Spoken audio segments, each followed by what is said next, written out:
11 de la mañana, 9 minutos en la República Argentina. Comenzamos este espacio de radio y televisión a través de Canal 5 Televisión, Radio Sudamericana y también el diario digital radiosudamericana.com, el más leído de la región. Anunciábamos la presencia del doctor Jorge Bompadre, quien es un abogado, docente universitario. Siempre tengo la duda si a él le gusta más decir un abogado con trayectoria o un docente con trayectoria. ¿Qué es lo que le gusta definirse? ¿Cómo se definiría? Jorge, ¿qué tal? ¿Cómo te va? Buen día. Daniel? Muy bien, buen día. Verte. Igualmente. Muchas gracias por la invitación. No, por favor. Hace rato que no nos veíamos. Exactamente. O sea, es que sí. ¿Cómo te gusta más que te definan? ¿Como abogado de trayectoria o docente de trayectoria? Yo soy abogado por origen, digamos. Claro.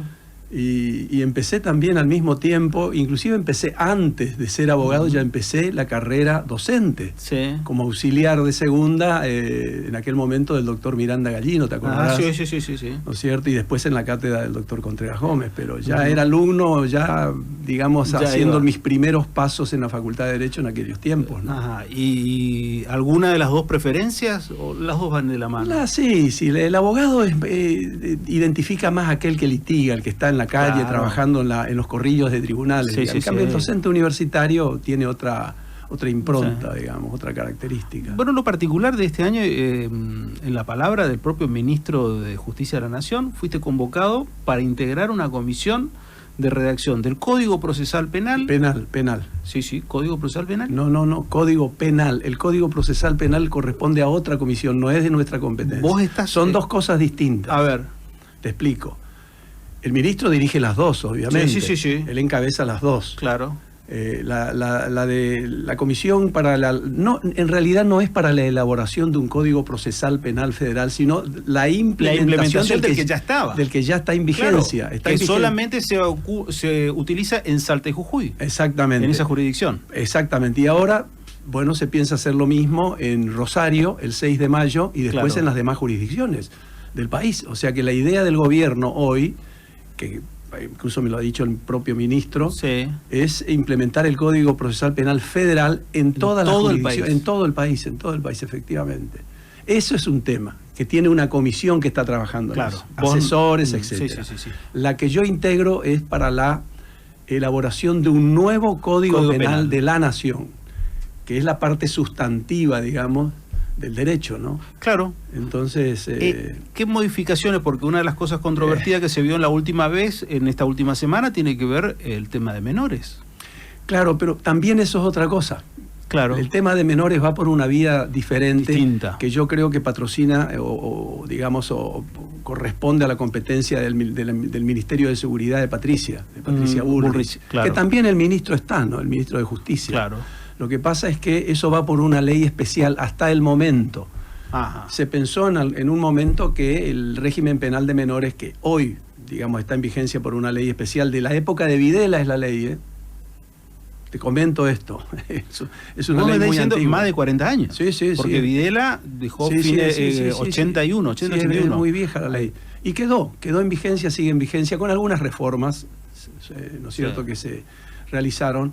Pero la idea originaria fue incorporar todo al Código Penal, inclusive el régimen penal de menores. Pero, por lo visto, se mandó un proyecto encabezado por la ministra de Seguridad al Congreso y bueno, no sé qué éxito, qué destino tendrá, ¿no? Cuando te dicen hay que reformar el Código Penal, ¿cómo te dicen? ¿Dicen hay que reformar esto y esto? ¿O queda libre albedrío la reforma, Daniel, la reforma es una consecuencia directa o indirecta, digamos, de un estudio previo que uno tiene que hacer. Indudablemente, por los años que yo tengo en la docencia universitaria, en la enseñanza del derecho penal, sé que hay que reformar, que no, que hay que dejar, que hay que derogar, qué cosas nuevas hay que incorporar, digamos, actualizar el Código Penal. Bueno, todo eso está dentro de la modalidad de trabajo que vamos a implementar. Y cuando a vos te dicen hay que reformar, ¿vos qué es lo primero que pensás? ¿Hay que cambiar esto Mira, sí o sí? Hay muchas cosas. Hay muchas cosas que hay que derogar. Por ejemplo, hay figuras en el Código Penal que son obsoletas, que ya no tienen una vigencia activa, práctica, en la vida práctica, digamos, de los ciudadanos, como el duelo. Hay un capítulo entero dedicado al duelo desde el año 1921, y nunca hubo un duelo, por lo menos que yo sepa, en la Argentina, salvo algunos que hablan por ahí. No, la historia indica a Alfredo Palacio. Sí, pero bueno, pero es la estamos historia, hablando del siglo pasado. Sí, y de antes también. Pero estamos transitando ya un cuarto de este nuevo siglo, estamos hablando de cosas del siglo pasado. Fíjate vos que hay una figura en el Código Penal, esto lo digo para que lo sepa la gente, ¿no? Que es un poco graciosa, ¿no? Porque es que castiga a quien tira piedras a un tranvía en marcha. Bueno. Piedras hay en la Argentina y muchas, ¿no? Pero tranvías no. Tranvías ya no. Entonces, fíjate, son figuras que poco a poco se van desactualizando en sí mismas y esas hay que derogarlas. Esa ocupan un espacio inútilmente en el Código Penal.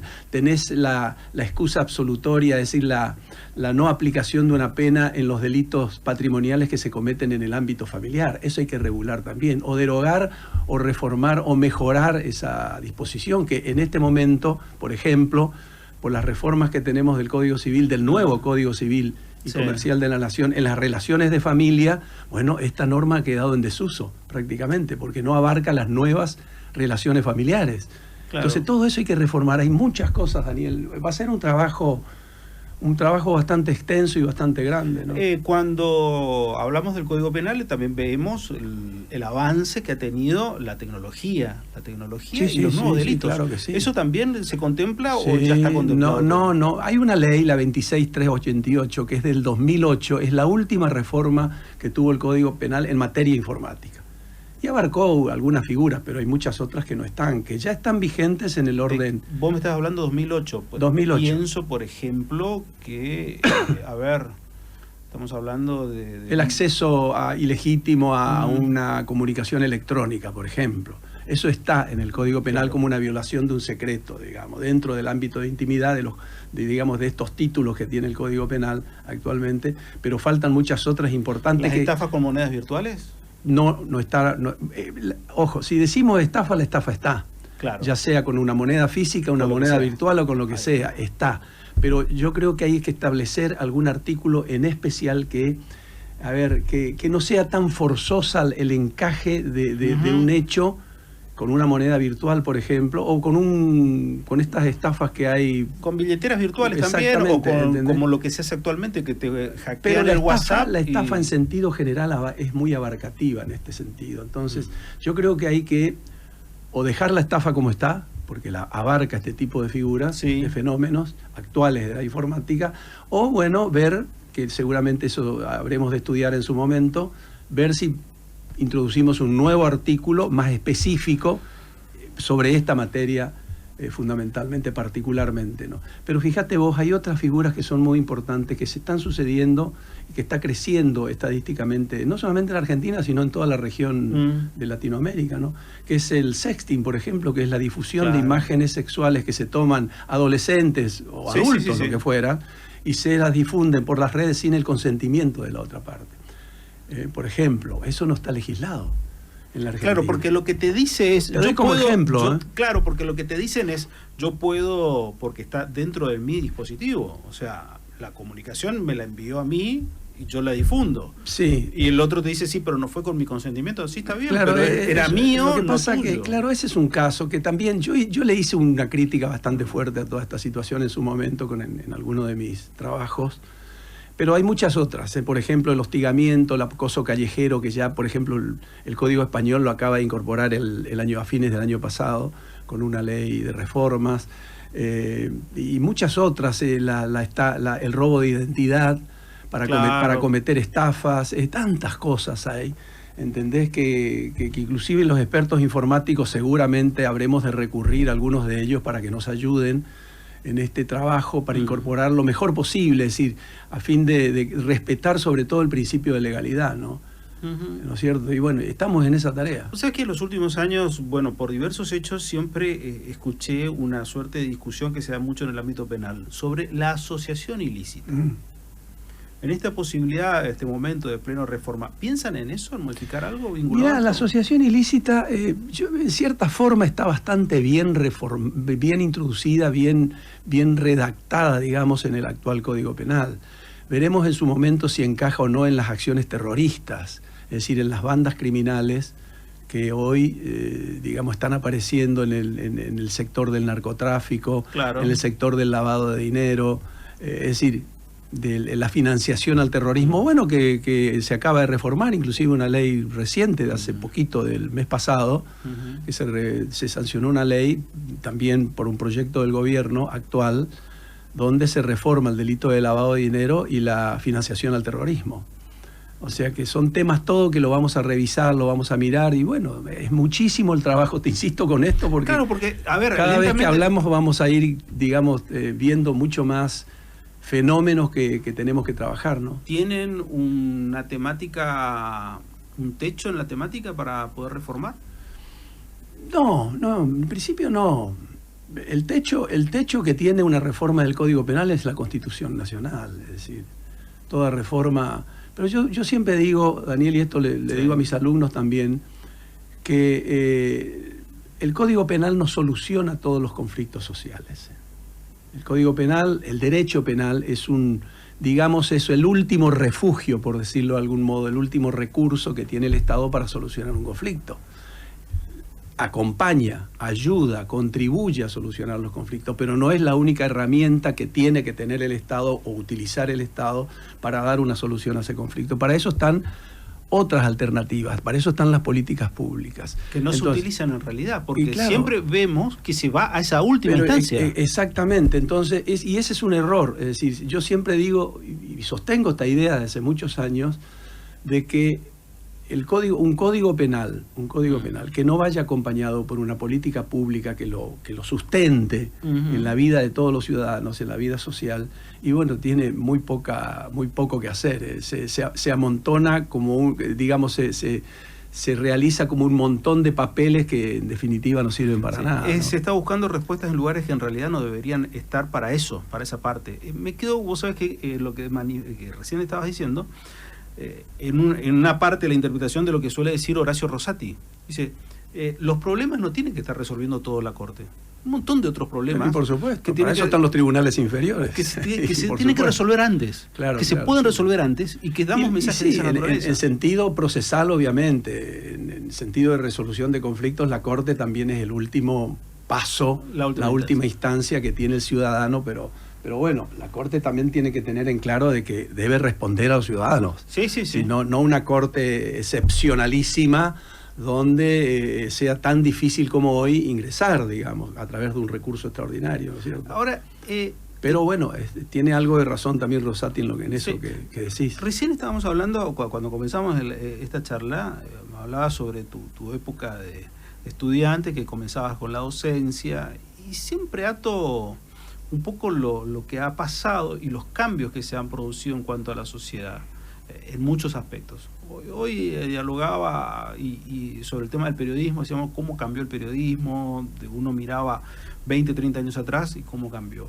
¿Cómo cambió el derecho? ¿Cómo cambió especialmente? ¿Cómo ves vos? Digo, desde tus inicios hasta ahora, decir, ¿cómo ha cambiado y en qué es lo que más te ha sorprendido que ha cambiado? Para mí el cambio más grande que en lo del siglo pasado, en lo que fue el siglo pasado y lo que va del siglo actual, creo que es el campo de la tecnología, ¿no? A mí me parece que la tecnología ha cambiado las costumbres, ha cambiado la manera de ser, la manera de comportarse, la manera de actuar y de interactuar de los ciudadanos. Es decir, yo me acuerdo que cuando, digamos, hice mis primeros estudios en el extranjero, me acuerdo que estaba en la universidad y todos los días esperaba que me llegue una carta postal y me iba a ver el correo, digamos, a ver si había una carta postal. Y bueno, hoy eso ha cambiado muchísimo. Hoy con la tecnología que va avanzando tan, diríamos, hasta escandalosamente, bueno, y eso ha cambiado las costumbres de la gente en todos los aspectos, en toda la vida de cada uno, ¿no? Hoy la vida nuestra depende mucho de la tecnología, muchísimo de la tecnología.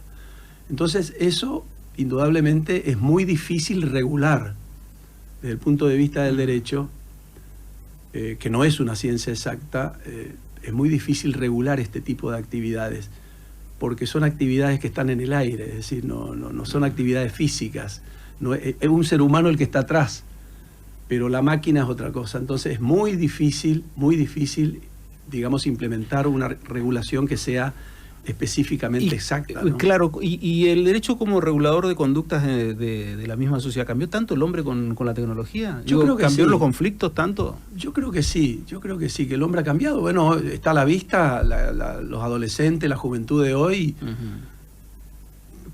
ya no conversa como estamos conversando en este momento vos y yo, es decir, están en una mesa de café o en cualquier lugar, e incluso familias que están con el celular. Están en un mundo diferente, cada uno en su propio mundo. Es el mundo que le genera su maquinita, su teléfono celular. Es decir, no está en el mundo del otro teléfono celular que es el interlocutor que tiene enfrente, que puede ser un amigo, puede ser su pareja, puede ser su hijo, miembros de su familia, sino cada uno está en el mundo propio que le da su propio celular. No sé si me explico lo que quiero decir. Entonces, es muy difícil regular todo ese tipo de actividades, ¿no? Desde el punto de vista del derecho. En eso, bueno, uno entiende que el Código Penal, precisamente, la reforma a esto también va en torno a esto, ¿no? A regular ese tipo de vínculos. Sí, acordate que el Código Penal se ocupa de las cuestiones ilícitas, es decir, tenemos que descubrir si tal conducta es ilícita o no. Claro. No es cuestión de largar una moneda al aire y depende cómo caiga, tipificamos o no una conducta como delito. Es decir, hay que estudiarla si realmente, no solamente si es delito, sino si conviene castigarla con la pena del derecho penal y no con la sanción del derecho administrativo, por ejemplo. Como ha pasado, por ejemplo, con los delitos viales, los delitos que están vinculados a la circulación automotriz, ¿no? Es decir, se ha traído al Código Penal un montón de figuras que estaban reguladas, que eran propias de la competencia del derecho administrativo sancionador. Hasta el día de hoy. O sea, están en el Código, de Tránsito Nacional y también en el Código Penal. Entonces, todo ese tipo de cosas que se han hecho, digamos, así muy precipitadamente en su momento por el Congreso, bueno, todo eso habrá que revisar. Yo le he sido muy crítico con todo este tipo de política criminal.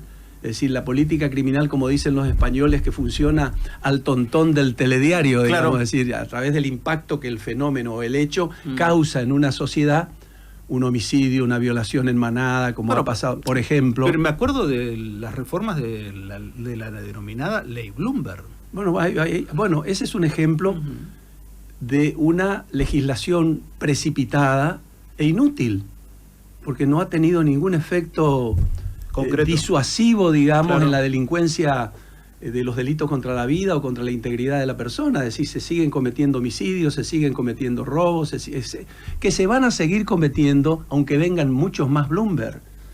¿No? El Código Penal no va a solucionar eso, ¿no es cierto? El Código Penal aparece después de que se produzca el fenómeno. Entonces, ¿quién tiene que aparecer para tratar de contener el fenómeno? El Estado, a través de políticas públicas de prevención, ¿no es cierto?, en la escuela, en la familia, en la universidad, en los círculos sociales públicos o privados, etcétera. Y bueno, círculos de contención de la misma sociedad. Porque todo vamos al Código Penal. El Código Penal no va a contener los homicidios, por ejemplo, o los delitos sexuales. No está para eso, esa no es la función del Código Penal. El Código Penal está para aplicar una pena a quien ha cometido un delito, nada más. No le pidamos más. Insisto con esto, si no hay políticas públicas eficaces en la lucha contra el crimen, bueno, el Código Penal muy poco puede hacer, ¿eh? ¿Es así? Me quedé pensando mucho en lo que estás diciendo, que me parece que es altamente interesante desde esta perspectiva. La perspectiva de decir, se le está demandando demasiado y se le pone mucha carga a algo que en realidad no tiene que tenerlo, que la responsabilidad está en otro lado. Ahí no es la solución, o sea, por ahí no es. No, desde ya que ese no es el camino, no, como te decía, es decir, es verdad lo que vos decís, se le está pidiendo demasiado a un instrumento que es un instrumento excepcional, opcional, digamos, cuando ya no te queda otro camino que recorrer. Es decir, cuando no tengas otra herramienta que utilizar para dar una solución a un determinado conflicto, a un fenómeno, a un conflicto social, bueno, recurrís al derecho penal. Pero hay muchos instrumentos previos. Por ejemplo, te voy a dar un ejemplo, la familia. La familia es un recurso. El club al que vamos todos, a un club, a jugar a un deporte, etcétera. La iglesia, es también una institución eficaz en la contención de este tipo para evitar conflictos sociales. Es decir, hay un montón de recursos principales a los que hay que recurrir antes que el Código Penal. ¿No ves cómo? Vos sabés que por ahí cuando veo algunas cuestiones vinculadas a delitos que pueden decirse de índole menores, que yo no creo que sean menores, pero bueno, arrebatos, robos Sí. no muy importantes o con alguna que otra lesión también a una persona. Entiendo que son cuestiones importantes y son graves. Como que hay un exceso de pedir que se lo meta preso. Y yo siempre me pregunto, bueno, está bien, se lo mete preso esa persona porque cometió esto.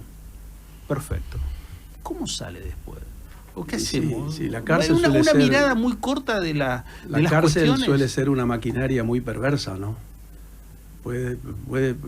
Digamos, las cárceles serán sanas y limpias, dice la Constitución, Bueno, pero eso para no resocializar al reo, pero seguro que se produce esa resocialización, que se logra que el reo se resocialice. Ahora, ¿la sociedad quiere que realmente el reo se resocialice o quiere que se lo castigue? Es muy difícil. Si vos le preguntás a la sociedad o a los muchachos en el café, te va a decir que se lo castigue. Claro.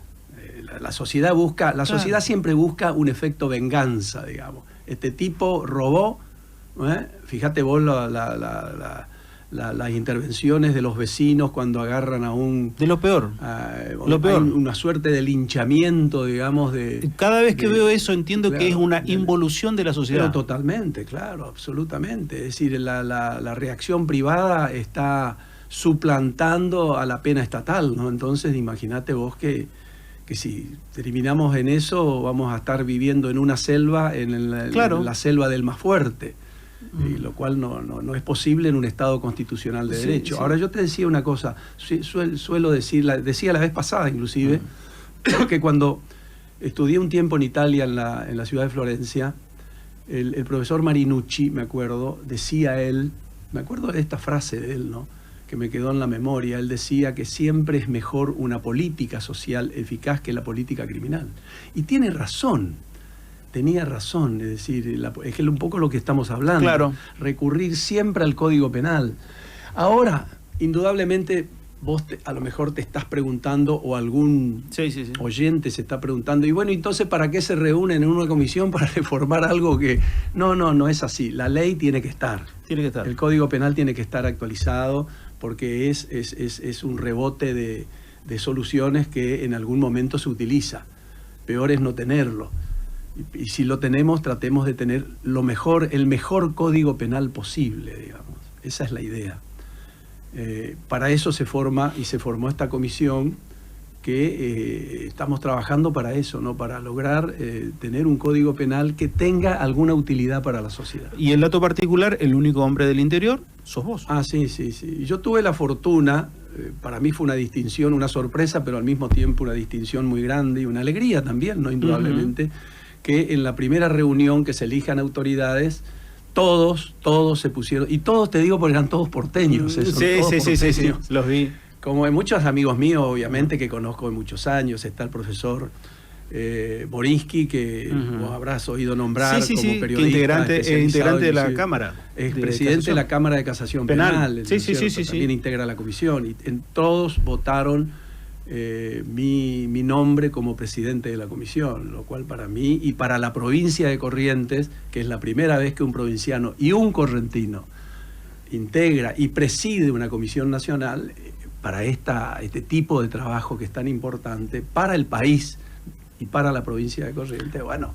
Que además también termina enalteciendo a tu persona primeramente, pero también a la educación de la Universidad Nacional de la Facultad de Derecho, donde vos no solamente estudiaste, sino que hasta hace poco ejercías como docente pleno, diríamos, y lo seguís haciendo también. Haciendo los estudios de posgrado, a eso voy. Yo he tenido la suerte y también la otra distinción que me ha hecho la universidad de designarme como profesor extraordinario, que es hace el año pasado, que es digamos, la distinción más grande que otorga la Universidad del Nordeste. También eso demostrando, porque por ahí siempre está el mito de decir, no, los únicos que saben son los porteños. Bueno, acá los porteños están reconociendo a alguien de esta zona, nada más. Sí, la verdad que menos. fue una sorpresa, sinceramente, y un gusto muy grande, una alegría muy grande, porque imagínate que de golpe 10 personas que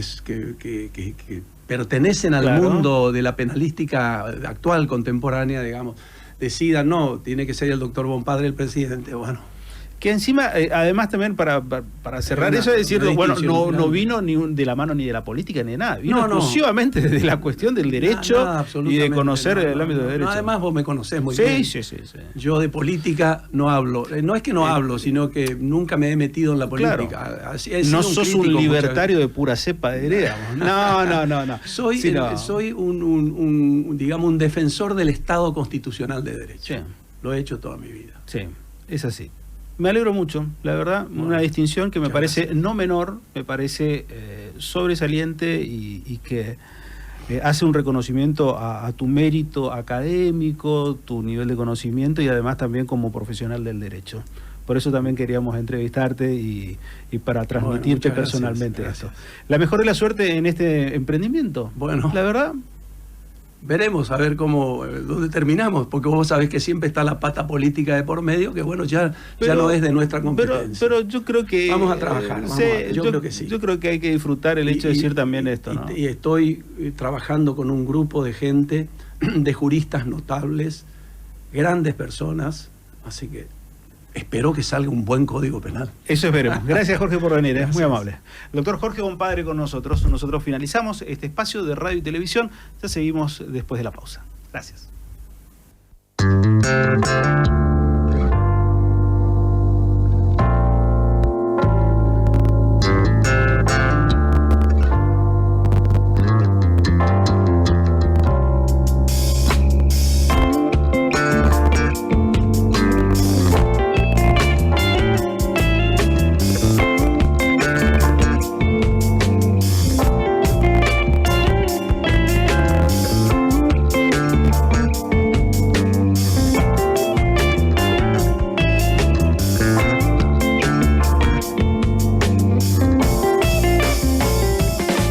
Ferretería Maipú.